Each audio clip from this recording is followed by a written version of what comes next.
Hoy, maruming bata, umalis ka dyan. Madudumihan mo ang suot ko. Pasensya na po, sir. Gutom na gutom lang talaga ako. Hindi ko problema yan. Huwag mo kong istorboin.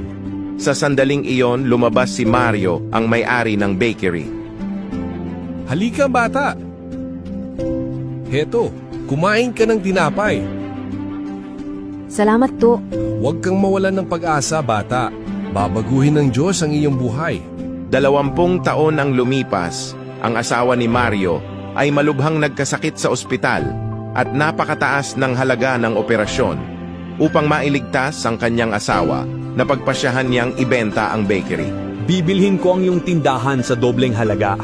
Bakit mo ako tinutulungan? Ako ang pulubing bata na pinakain mo 20 taon na ang nakalilipas. Huwag kang mag-alala, iyo pa rin ang tindahan.